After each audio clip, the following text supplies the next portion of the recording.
भास्कर बाबू इस गांव के एक मुखिया हैं। उनके बेटे अरुण ने हाल ही में शादी की है और अपनी नई दुल्हन मीरा को घर लाया है। मीरा को देखने के लिए पूरे गांव के लोग जुट गए हैं। रूप और व्यवहार से प्रभावित होकर बहुत से लोग उसे अपना सा मानने लगे। अरे जरा देखूं तो नई बहू का चेहरा। ओ माँ, कितनी सुंदर है। इतनी सुंदर बहू कहाँ से ले आया रे अरुण? अरे बिल्कुल सही कहा। इतनी सुंदर बहू तो हमारे गांव में कहीं नहीं है। आपकी बहू मतलब हमारी बहू भास्कर बाबू? अरे भाई, तो मेरे घर की बहू क्या बदसूरत हो सकती है क्या? अरे मैंने तो 10 गांव छान मारा, तब जाकर अपने बेटे के लिए बहू ढूंढी है। तो समझो हीरा ढूंढ निकाला है, तभी तो मेरी बहू इतनी सुंदर है। हाँ बिल्कुल, आज से भास्कर बाबू की बहू हमारी भी बहू है। अरे खासकर मेरी अपनी बहू जैसी है। अब कुछ भी कहो, अरुण बेटा तो मेरे बेटे जैसा भी है। बताओ, नहीं है कि नहीं है? बोलो। अच्छा, ठीक है। तुम लोग झगड़ा मत करो। मेरी बहू तुम्हारी भी बहू है, ठीक है? और मेरा बेटा तुम्हारा भी बेटा है। खुश?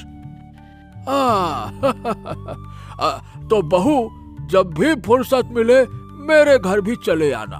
तुम्हारे ससुर ने खुद कहा है कि मैं भी तुम्हारा दूसरा ससुर हूँ। चले आना। हाँ। अरे हाँ, आएगी। अब तुम लोग जाओ, बहू को आराम करने दो। बहुत दूर से आई है ना, थक गई होगी।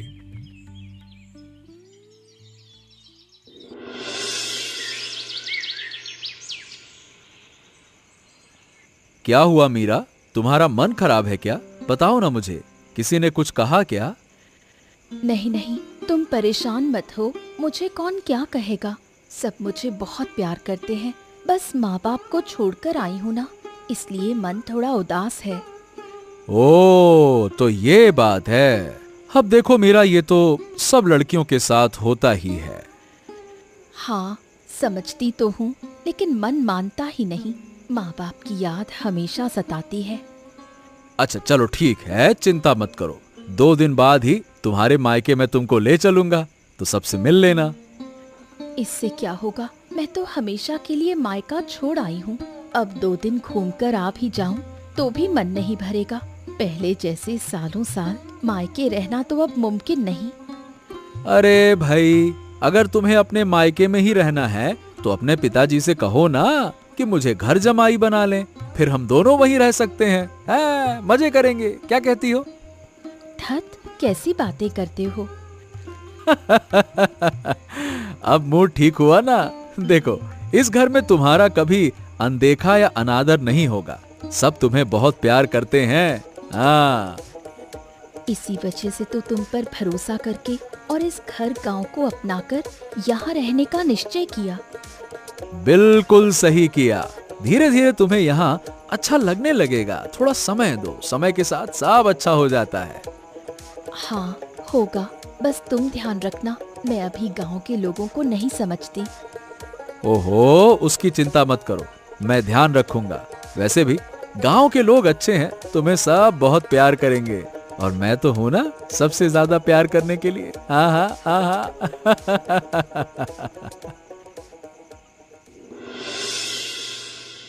भास्कर बाबू का पड़ोसी अभिलाष हमेशा उन्हें ठगकर जमीन जायदाद हड़पने की कोशिश करता है। अब वो और नवीन मीरा को इस्तेमाल करने की साजिश रचते हैं। अरे तूने अरुण की बीवी को देखा? हाय, क्या सुंदर चेहरा है। पता नहीं भास्कर बाबू कहाँ से ढूंढ लाए हैं इसको। अरे ढूंढ नहीं पाएंगे क्या? भास्कर बाबू के पास पैसों की कमी है क्या? पैसे हों तो ऐसी हजारों लड़कियां मिल जाती हैं। अच्छा ये सब छोड़, मेरी बात सुन। देख, मेरे दिमाग में एक चाल आई है। वो लड़की अभी नई इस गांव में आई है, कुछ समझती बूझती तो होगी नहीं। अगर हम उसे अपने काम में इस्तेमाल कर पाएं, तो भास्कर बाबू से बहुत कुछ हड़प सकते हैं। चाल तो अच्छी है, पर ये बताओ, क्या वो लड़की मेरा साथ देगी? मतलब मुझे तो शक है, नहीं देगी। अरे क्यों नहीं देगी? अरे हम उसे ऐसे बहकाएंगे, ऐसे फुसलाएंगे, ऐसे अपने जाल में फंसाएंगे ना कि वो हमारी बातों के बिना कुछ सोच ही ना सके, और घर में झगड़ा भी करवा सकते हैं। क्या कहता है? हाँ, ये सही है। अगर ऐसा हो गया तो भास्कर बाबू से वो जमीन का सौदा भी निकलवा लेंगे और घर जायदाद भी हाथ लग सकता है। हाँ, तो फिर किसी भी तरह से उस लड़की को अपने काबू में लाना होगा। उसे यकीन दिलाना होगा कि उसका ससुर और पति अच्छे नहीं हैं, और इस गांव में सिर्फ हम ही उसका भला चाहते हैं। समझ रहा है ना? अरे बिल्कुल समझ रहा हूँ काका, आप चिंता मत करो। मौका देखकर उससे मैं बात करूंगा और धीरे धीरे जहर घोल दूंगा। हाँ, और ध्यान रहे ये बात किसी को पता ना चले, वरना भास्कर बाबू हमें गांव से निकाल देगा। ठीक है? बिल्कुल, आप चिंता मत करो, सब गुपचुप तरीके से होगा।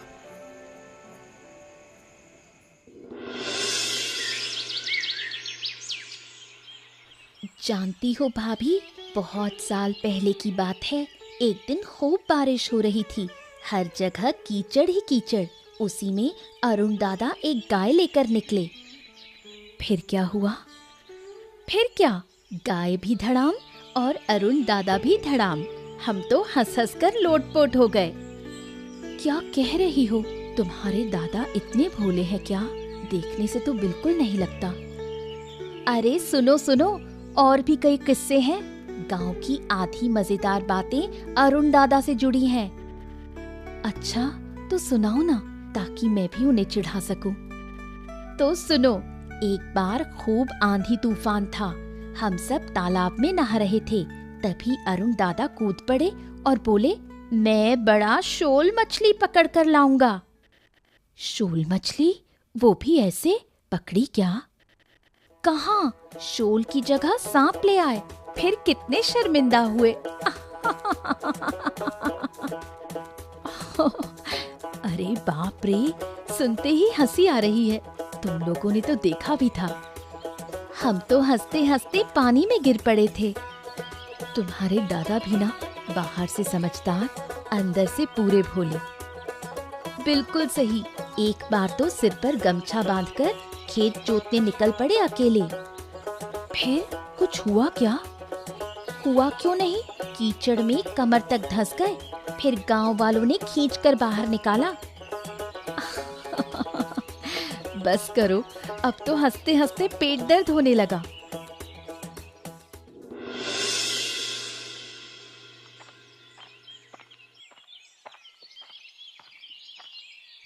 अरे बहू जी, कहाँ कहाँ, इस दोपहर में कहाँ चली आई?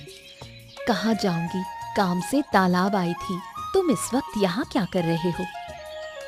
मैं तो बस ऐसे ही जा रहा था।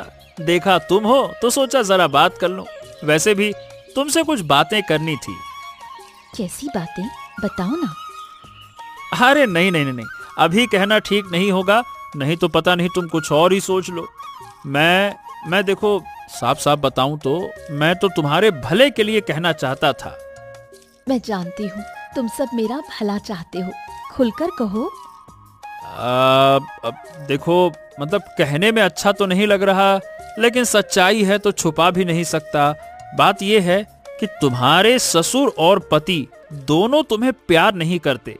वो सिर्फ अपने स्वार्थ के लिए तुम्हें इस्तेमाल कर रहे हैं। असल में वो दोनों गांव वालों को ठग कर जमीन जायदाद हड़पते हैं। ये कैसी बातें कर रहे हो? ये सच नहीं है। देखा, मैंने कहा था ना। और मैं समझता हूँ कि तुम भरोसा नहीं करोगी, क्योंकि अब उस घर की बहू हो तो थोड़ा मुश्किल है। चलो ठीक है, मेरी ही गलती जो मैंने तुमसे कहा। क्या कहूँ, सच्चाई मुझसे ना छुपाई नहीं जाती, सच्चाई मैं कह ही देता हूँ। ये मेरी खराब आदत है। चलो, अब मैं तुम्हारा भला चाहता था, लेकिन तुम मुझे ही दोषी समझोगी, इसीलिए अब इस बात पर आगे बात नहीं करते हैं, ज्यादा अच्छा होगा। नहीं नहीं, मैं तुम्हें दोषी नहीं समझ रही। कहो आगे क्या? अब जब आधी बात बता ही दी है तो बाकी क्यों छोड़ूं? चलो सुनो, देखो ऐसा है कि तुम बहुत सुंदर हो, रूपवान हो, इसीलिए उन्होंने तुम्हें बहू बनाकर लाया है ताकि गांव वाले उन पर मेहरबान रहें और वो मौका पाकर सबकी जमीन जायदाद हथिया लें। अपने कानों से सुनकर भी यकीन नहीं हो रहा। मैं जानता था, लेकिन ये सब सच है। हाँ, अब तुम मानो या ना मानो, लेकिन सच तो सच ही रहेगा ना। तुम्हारे भले के लिए ही मैं तुम्हें ये राज बता रहा हूँ, लेकिन ध्यान रखना, मेरी बात किसी से कहना मत। ठीक है, मैं किसी को नहीं कहूंगी।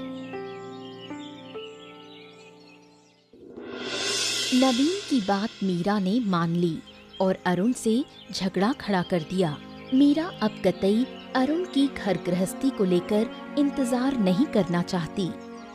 अरे बस, बहुत हो गया। आखिर बात क्या है? ऐसे bug bug bug bug bug कचर कचर कर रही हो। मैं तेरी बातों का कोई तुक समझ ही नहीं पा रहा हूँ कि बात क्या है। तुम लोगों ने मुझसे धोखा किया, मुझे अपने स्वार्थ के लिए इस्तेमाल किया। एकदम चुप रहो, चुप, एकदम चुप। सच्चाई बताओ, हुआ क्या है? किसी ने तुमसे कुछ कहा है क्या? हमने तुझे अपने स्वार्थ के लिए इस्तेमाल कैसे किया है? बताओ, कैसे लग रहा है तुम्हें? बताओ। तो अब मैं क्या समझूं? अब कुछ कहने की जरूरत नहीं, मैं सब कुछ जान चुकी हूँ। गांव के लोगों ने मुझे सब बता दिया। सबने कहा कि तुम और पिता मिलकर गांव के गरीबों को ठगते हो, उनका पैसा हड़पते हो, जमीनें छीन लेते हो।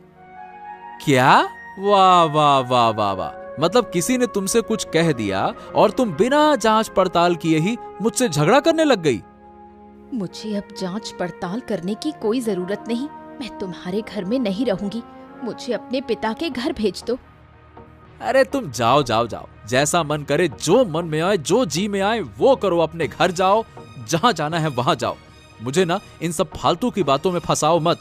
अगर रहना है तो रहो, जाना है तो जाओ। मेरी तरफ से दोनों में भला। देखो, तुम्हारा असली चेहरा सामने आ गया है। गांव के लोग सही कहते थे, तुम स्वार्थी हो और अपनी पत्नी तक का ख्याल रखने में असमर्थ हो। देखो ऐसा है, जो पत्नी दूसरों की बेकार बातों पर यकीन करके अपने पति से लड़ाई करती है ना, ऐसी बीवी रखने का मुझे कोई शौक नहीं है। बीवी मतलब होता है भरोसा, रिश्ता भरोसे पे चलता है, और जहां भरोसा नहीं वहां रिश्ता नहीं। अरे पैसा होगा तो और भी बहुत सी महिलाएं मिल जाएंगी ना। बात करती हो, जाओ जाओ, जहां रहना है रहो।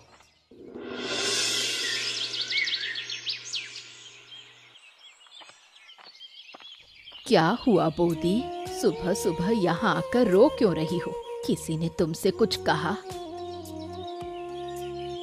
मत पूछो बूढ़ी माँ, मेरी सारी दुनिया खत्म हो गई। मैं अब इस घर में नहीं रहना चाहती। मैं आज ही पिता के घर चली जाऊंगी। ओ बोदी, तुम्हें क्या हुआ? खुलकर बताओ, वरना हम लोग कैसे समस्या हल कर पाएंगे?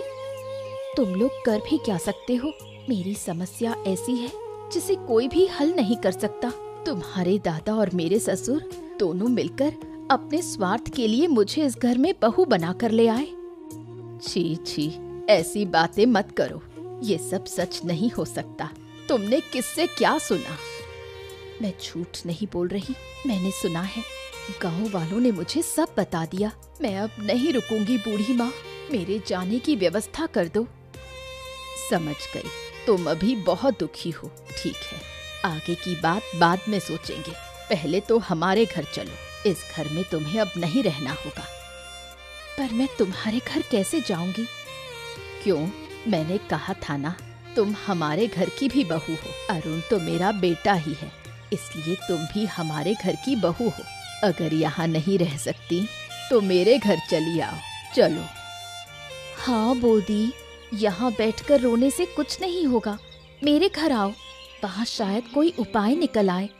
मुझे कोई उपाय नहीं चाहिए, मैं ये घर छोड़कर चली जाना चाहती हूँ। तुम लोग जो चाहे वो कर लो, बस मेरा जाने का इंतजाम कर दो। होगा होगा, सब व्यवस्था कर दी जाएगी। पहले चलो तो, नहीं तो कैसे व्यवस्था होगी? हाँ तो नवीन, क्यों भाई, उधर का क्या हाल चाल है? कोई खबर मिली? वो लड़की कहाँ गई? अरे खबर तो मिली है काका, लगता है कि लड़की अब बूढ़ी के घर में है। जो हाल देख रहा हूँ उससे तो लगता है कि वो अब वहां वापस नहीं जाएगी। अरे धत तेरे की, वो बूढ़ी पता नहीं कैसे फिर से बीच में आकर पड़ गई। अरे हमारी योजना तो ये थी कि इस मौके पर मैं उस लड़की को अपने घर में ले आऊं। मैंने उससे कहा था कि मैं तेरा दूसरा ससुर हूँ, लेकिन ससुर की नाती चली गई बुढ़िया के यहाँ। क्या पता क्या होता है।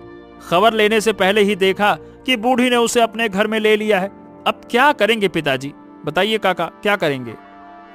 अरे करूंगा क्या, देख तेरी बातों पर तो वो लड़की हमेशा यकीन करेगी, इसीलिए समय मिलते ही उसके कान में बूढ़ी के बारे में जहर भर दे। हाँ। अच्छा, तो फिर काम बन जाएगा। वैसे बूढ़ी तो बहुत चालाक चतुर है, अरुण जैसी मूर्ख नहीं है, बूढ़ी सब समझ जाएगी। अरे बूढ़ी कुछ समझे भी तो कर क्या पाएगी, है? तू बस मीरा को समझा दे, फिर देखना वो लड़की मेरे घर आकर शरण लेगी। उसके बाद उसे समझा बुझाकर फुसलाकर फिर से भास्कर बाबू के घर भेज दूंगा। अच्छा, तो ये चाल है। ठीक है, ऐसा ही करेंगे। पर पिताजी, हमने बैठकर देखा कि अरुण और मीरा खूब झगड़ा झंझट कर चुके हैं। लगता है कि अब उनका अलग होना तय है। अरे वो तो मैं भी चाहता हूँ। मैं तो चाहता हूँ कि भास्कर बाबू अब सब खो दें। इस मौके पर मैं सारी संपत्ति हड़प लूंगा। तुम्हारी बुद्धि का कोई जवाब नहीं पिताजी। तुम्हें मैं 1000 बार सलाम करूंगा। सलाम सलाम सलाम। अरे बेटा, चालाकी से काम नहीं चलेगा, सही तरीके से काम करना होगा, वरना सब कुछ गड़बड़ हो जाएगा। बुद्धि होना काफी नहीं है, सही काम करना भी जरूरी है। अरे पिताजी, बहुत बढ़िया चाल है। अब मेरा विश्वास है कि हमारी ये चाल काम आएगी। आधा काम तो हो ही चुका है। मैं कल बूढ़ी के घर जाऊंगा और देखूंगा कि मीरा से बात की जा सकती है या फिर नहीं। हाँ ठीक है, जाकर देख लेना।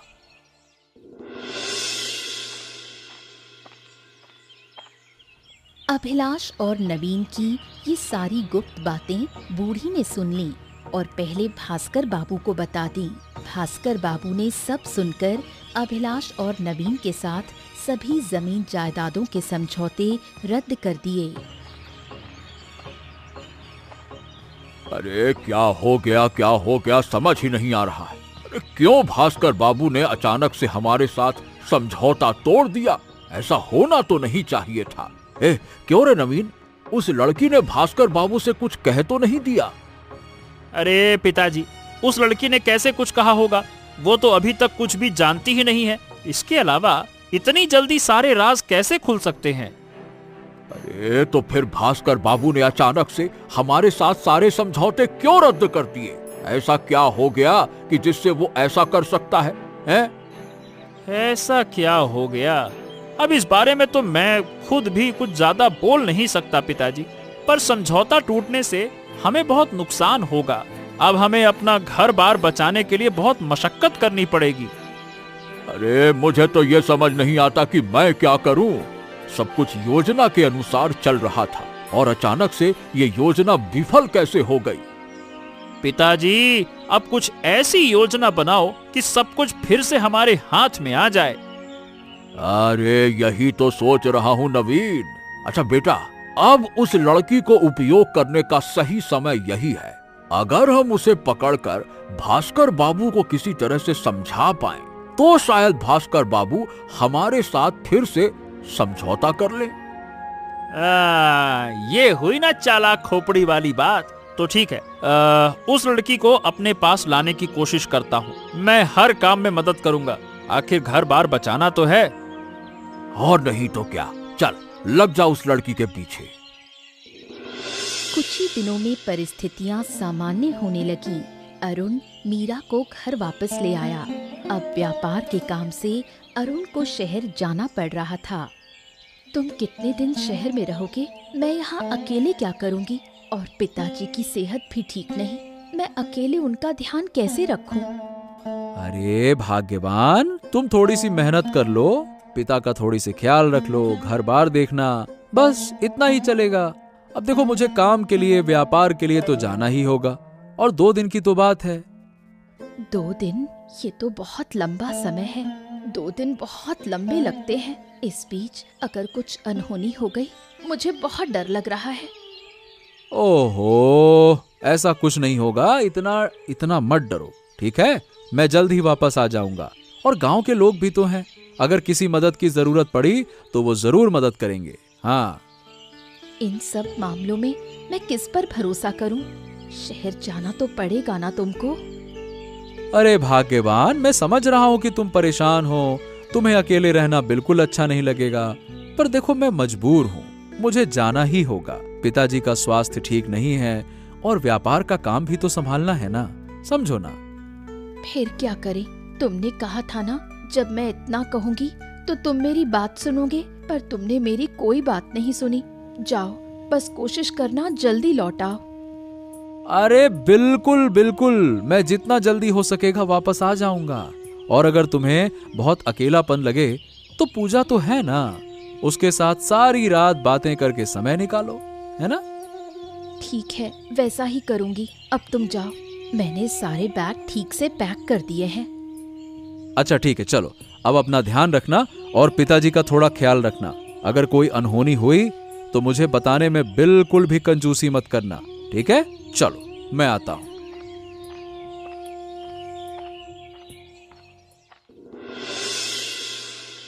उसी रात भास्कर बाबू का स्वास्थ्य धीरे धीरे बिगड़ने लगा।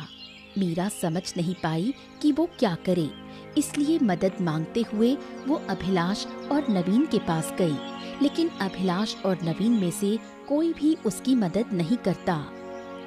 घर पर कोई है? कृपया दरवाजा खोलिए, जल्दी खोलिए, मुझे बहुत मदद चाहिए, कृपया मेरी मदद कीजिए। अरे अरे, क्या हो गया? क्या बात है? अरे भाई, ऐसे दरवाजा धक्का क्यों दे रही हो? इतनी रात में ऐसी कौन सी आफत आन पड़ी है? क्या बात है? काका बाबू, मेरे ससुर बहुत बीमार पड़ गए हैं, मेरी थोड़ी मदद कीजिए, मुझे उन्हें अस्पताल ले जाना है। मैं अकेली हूँ, इसलिए अभी नहीं ले जा पा रही। अरे तो तुम्हारे ससुर जी बीमार हुए हैं तो हम क्या कर सकते हैं? इतनी रात में हम मदद नहीं कर सकते। मदद चाहिए तो सुबह आओ। कृपया समझने की कोशिश करो, मैं सुबह तक इंतजार नहीं कर सकती। उनका हाल बहुत बुरा है, अगर अभी अस्पताल नहीं ले जाया गया तो कोई बड़ा नुकसान हो सकता है। अरे तो हमारा क्या है, ससुर जी तुम्हारे हैं, हमारे थोड़ी हैं। तुम्हारे ससुर ने 2 दिन पहले ही हमें जो बर्बादी दी है, उसके बाद क्या हम फिर से उनकी मदद करेंगे? बिल्कुल नहीं। और नहीं तो क्या, बिल्कुल ठीक कह रहा है मेरा बेटा। तुम्हारे ससुर की वजह से हम इधर उधर हो रहे हैं। अगर तुम्हारे ससुर मर गए तो समझो अच्छा ही होगा। अरे देख क्या रही है, चल जा यहाँ से, हम कोई मदद नहीं कर सकते। चले आए हमारी नींद खराब करने। कृपया जो भी चाहिए मैं सब दे दूंगी। आपके घर बिल्डिंग का मसला मैं सुलटा दूंगी, फिर भी आप मेरी थोड़ी मदद कर दीजिए। अरे पहले तो हम चाहते थे कि झगड़ा सुलझ जाए, पर अब हम चाहते हैं कि भास्कर बाबू मर जाए, तब जाकर हमारी राह साफ होगी। हमारे सारे जमीन जायदाद मकान आजाद हो जाएंगे। अरे चलो जाओ यहाँ से, फालतू में हल्ला गुल्ला मत करो, चलो जाओ।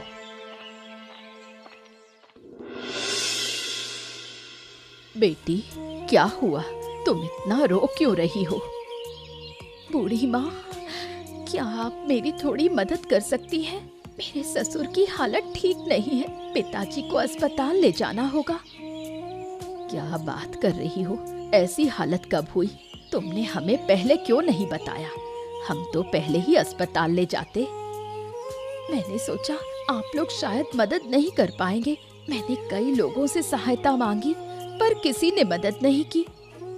बोदी, तुम बार बार भूल क्यों जाती हो? तुम तो हमारे घर की बहू हो, तो क्या हम तुम्हारी मदद नहीं करेंगे? बिल्कुल सही कहा, तुमने हमें पहले क्यों नहीं बताया? जिनके पास तुम गई, उन्होंने मदद नहीं की, बल्कि तुम्हें अपमानित किया। और ये सब करके तुमने कितना कीमती समय गंवा दिया।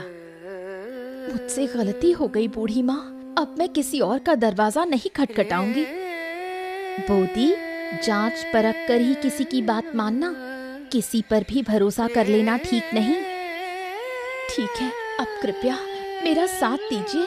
पिताजी को अस्पताल ले जाना जरूरी है, नहीं तो बहुत बड़ा हादसा हो जाएगा।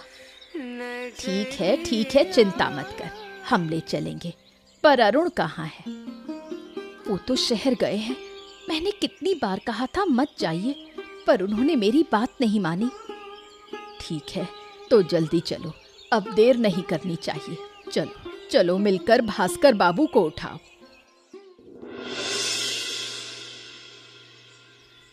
भास्कर बाबू की तबीयत की खबर पाकर अरुण शहर से तुरंत लौट आया। वापसी पर जब वो मीरा को धन्यवाद देता है तो मीरा बूढ़ी और पूजा के प्रति कृतज्ञता जताती है। मीरा, पिताजी की हालत कैसी है? पहले से थोड़ा बेहतर तो हुए हैं ना? मतलब कोई बड़ा हादसा तो नहीं हुआ? मैंने कितनी बार कहा था कि तुम मत जाओ, पिताजी की तबीयत ठीक नहीं है। तुमने मेरी एक भी बात नहीं मानी। आज अगर बूढ़ी माँ और पूजा ना होते तो मैं पिताजी को कैसे अस्पताल ले जाती? हाँ, तुमने इतनी हिम्मत करके इतनी बड़ी बात की है, ऐसा मैंने कभी सोचा भी नहीं था। तुम्हें मैं कैसे धन्यवाद दूं? सही बताऊं मीरा, मेरे पास शब्द कम पड़ जाते हैं। बूढ़ी माँ और पूजा ने खुद आकर मेरी मदद की, और जिन्हें मैंने मदद के लिए बुलाया था वो कुछ भी नहीं कर पाए। चिंता मत करो, पिताजी ठीक हो जाएंगे। उनसे पहले मैं उन लोगों का हिसाब कर दूंगा जिन लोगों ने तुम्हारे परिवार को नुकसान पहुंचाने की साजिश की है। मैं उन्हें गांव से बाहर कर दूंगा। वो बात की बात है, पहले तो पिताजी ठीक हो, तब तुम बूढ़ी माँ और पूजा को धन्यवाद देना। उनकी वजह से ही सब संभव हुआ, वरना कौन जाने क्या हो जाता। बूढ़ी माँ, आपका बहुत बहुत धन्यवाद। पता नहीं आप नहीं होते तो क्या होता।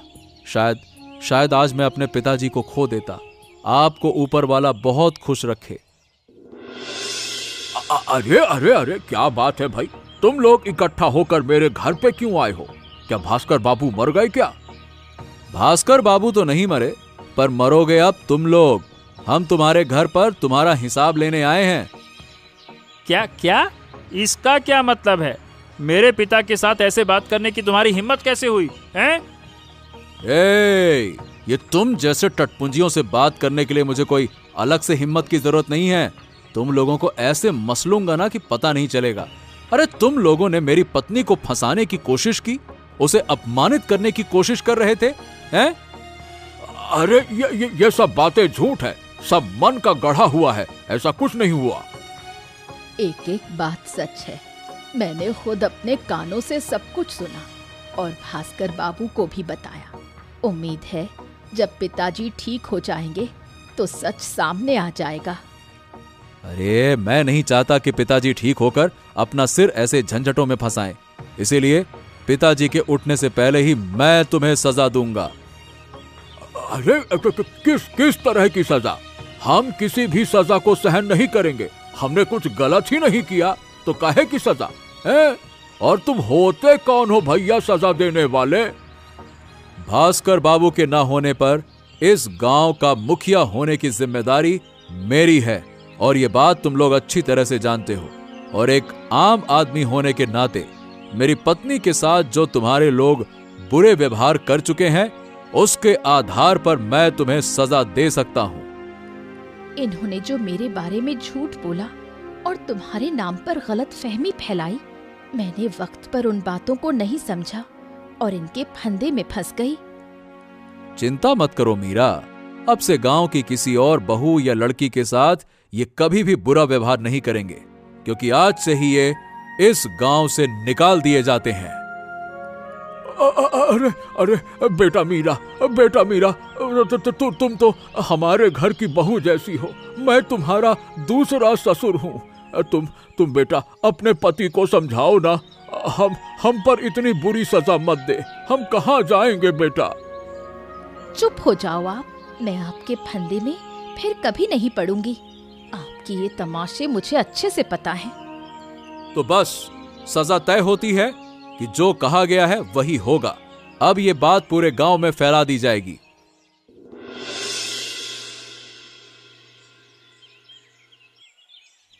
पिताजी, आखिरकार आप स्वस्थ होकर घर लौट आए। हाँ, सब कुछ तुम्हारी वजह से संभव हुआ है बहू, वरना अब मैं कहाँ होता कौन जाने। मैंने ढेरों लड़कियां ढूंढकर भी एक योग्य बहू अपने घर में लाने की कोशिश, और तुम हमारी उपयुक्त बहू सिद्ध हुई। मैं नहीं जानती कि मैं आपके घर की एक अच्छी बहू बन पाई हूँ या नहीं, पर ये सब संभव हुआ बूढ़ी माँ और उनकी बेटी की वजह से। सच में? बूढ़ी, तुम सच में हमारी सच्ची पड़ोसी हो।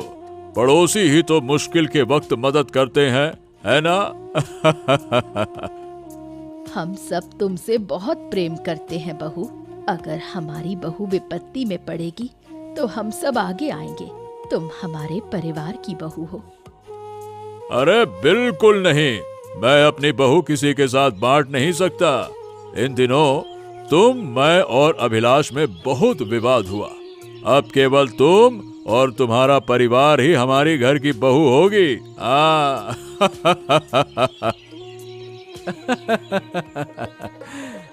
पिताजी, मैंने बूढ़ी अम्मा से वादा किया है कि अब हम अलग नहीं रहेंगे। अब हमारे पास इतना बड़ा घर जो है, इसीलिए हम बूढ़ी को साथ लेकर यहाँ रहना चाहते हैं। आप क्या कहेंगे? हाँ, चूंकि अब हम एक परिवार बन चुके हैं तो फिर अलग रहने की जरूरत ही क्या है। और तुम्हारी बहू अकेली रहने से दुखी हो जाएगी, तुम्हारे आने से उसे अच्छा ही लगेगा। हाँ। पर ये संभव होगा क्या?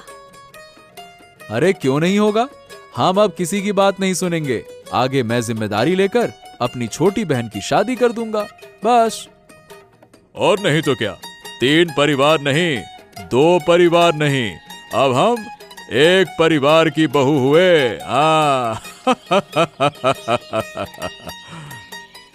इसके बाद भास्कर बाबू और बूढ़ी का परिवार मिलकर एक साथ रहने लगे। मीरा ने फिर कभी किसी के बुरे परामर्श पर ध्यान नहीं दिया। ऐसी ही और दिलचस्प कहानियाँ देखने के लिए हमारे चैनल को सब्सक्राइब करना ना भूलें। अच्छा, बताओ दोस्तों, इस कहानी में मीरा की